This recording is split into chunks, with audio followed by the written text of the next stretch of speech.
অশরীরীর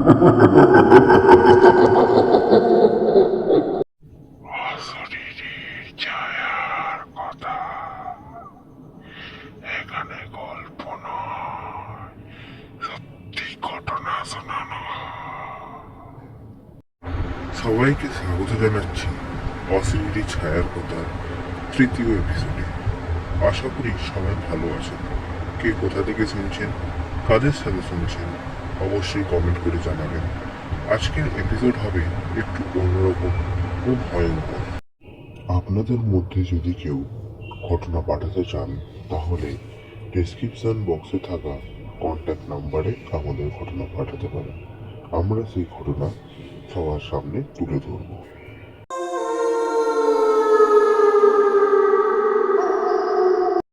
এই ঘটনাটি আমাকে পাঠিয়েছে আমার এক আত্মীয়ের প্রিয় বন্ধু। সে মধ্যবিত্ত পরিবারের ছেলে। সে বিয়ের পর একটি গাড়ি তার বউকে গিফট দেবে বলে ভাবে, কিন্তু ছেলেটি মধ্যবিত্ত পরিবারের হওয়ায় তার কাছে নতুন গাড়ি কেনার মতো টাকা ছিল না। তাই সে সেকেন্ড হ্যান্ড গাড়ি কেনার জন্য সিদ্ধান্ত নেয়। তার পরের দিনই সকালবেলা সেকেন্ড হ্যান্ড গাড়ি কেনার জন্য একটি সংস্থায় যোগাযোগ করে এবং সেখানে গিয়ে তার একটি গাড়ি খুব পছন্দ হয়। তবে সেই গাড়িটির দাম সেকেন্ড হ্যান্ড হিসাবে যা হওয়ার কথা ছিল তার থেকে অনেক কম দামই পাওয়া যাচ্ছিল। তাই সে অত কিছু না ভেবে গাড়িটি কিনে ফেলে।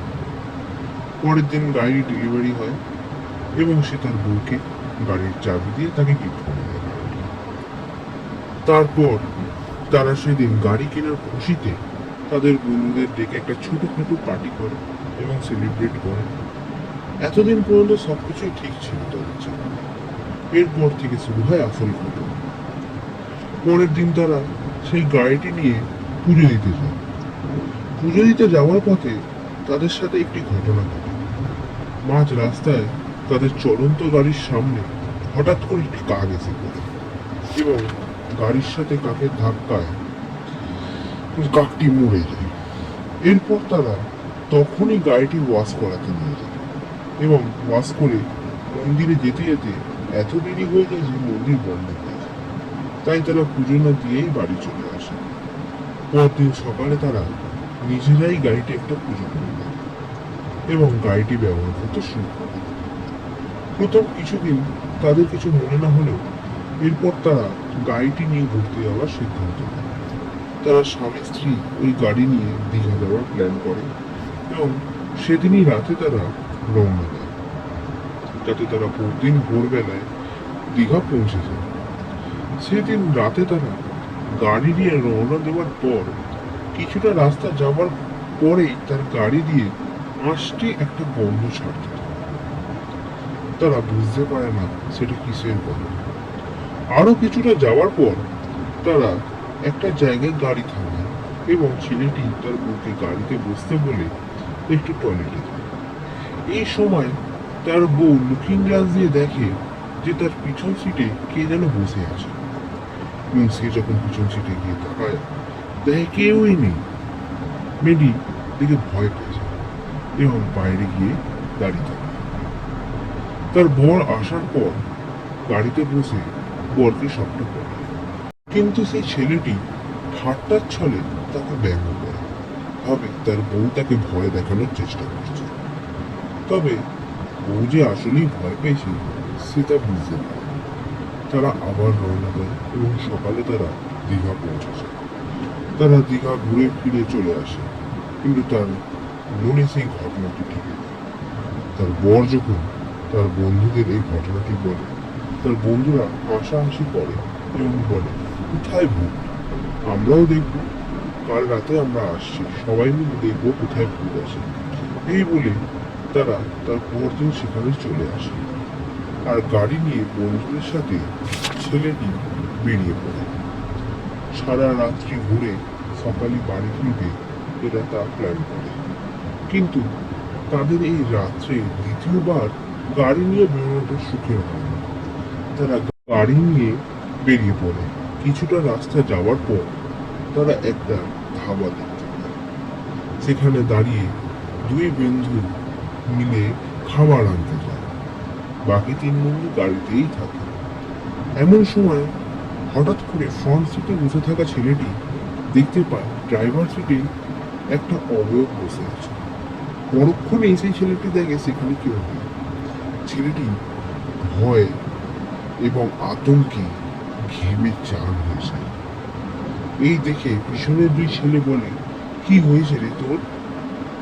সেই ছেলেটি যখন এই কথা বলে তখন তারা হাসাহাসি করতে শুরু করে। এই দেখে তার একটু অভিমান হয় এবং সে চুপচাপ বসে। তারপর তারা খাওয়া দাওয়া সেরে দেয় এবং গাড়ি চালানো শুরু করে। এমন সময় তাদের গাড়ি দিয়ে আবার সে পচা আসতে গন্ধ ছাড়তে লাগে। তাই তারা টিকতে না পেরে গাড়ির জানলাগুলো খুলে দেয়। এমন সময় যে ছেলেটি গাড়ি চালাচ্ছিল সেই ছেলেটি লুকিং গ্লাস দিয়ে দেখতে পায় যে পিছন সিটে যে বন্ধুরা বসে আছে তার পিছনে কে যেন আসে, কিন্তু পিছনে ঘুরে দেখে কেউই নেই, কিন্তু লুকিং গ্লাসে কে যেন দাঁড়িয়ে আছে।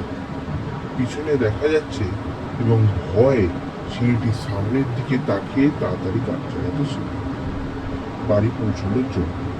কিন্তু এই সময় হয় সবচেয়ে ভয়ানক, বাড়ির সামনে হঠাৎ করে একজনকে চলে আসে এবং গাড়িটি তার সাথে ধাক্কা খায়। কিন্তু তারা যখন গাড়ি থেকে নেমে দেখে চারিদিকটা কেউ নেই, সেখানে পুরো অন্ধকার ভর্তি। তারা ভয় পেয়ে যায়। এমন সময় গাড়িটি হঠাৎ করে নিজে থেকেই চলতে শুরু করে। তারা কোনো রকমে দৌড়ে গাড়ির হ্যান্ড ব্রেকটা চিপে গাড়িটি দাঁড় করায়। তারপর তারা বাড়ি চলে আসে। পরদিন সকালে তারা ওই ছেলেটির বউয়ের সাথে এই ঘটনাটি বলে এবং যেখান থেকে গাড়িটি কেনা হয় সেখানে ফোন করে। পরদিন তারা সেখানে যায় এবং যার কাছ থেকে গাড়ি কেনে তাকে সব কথা বলে এবং গাড়ির আগের মালিকের কথা তারা জিজ্ঞাসা করে, কিন্তু সে বলতে চায় না। তাকে অনেক জোর করার পর সে বলে যে ওই গাড়ির আগের মালিক ছিল যে ওই গাড়িটি অনেকই ভালোবাসত। এমনই একদিন সে গাড়িটি নিয়ে বেরোয় এবং রাস্তায় অ্যাক্সিডেন্টে মারা যায়। তখন থেকেই তার আত্মাটি ওই গাড়িতেই থাকে। তারা এই কথা শুনে গাড়িটি কম দামে বিক্রি করে দেয় এবং বাড়ি চলে আসে। এরপর থেকে তারা আর জীবনেও সেকেন্ড হ্যান্ড গাড়ি কিনবে না এই বলে সিদ্ধান্ত নেয়। যদি কিনে তবে নতুন গাড়ি কিনবে। এই ঘটনাটি তারা আর কোনোদিন ভুলবে না। এই ঘটনাটি যদি আপনাদের ভালো লেগে থাকে তবে অবশ্যই একটি লাইক, সাবস্ক্রাইব এবং পাশে থাকা বেল আইকনটি ক্লিক করে দেবেন এবং আরো বেশি বেশি করে শেয়ার করবেন। ধন্যবাদ।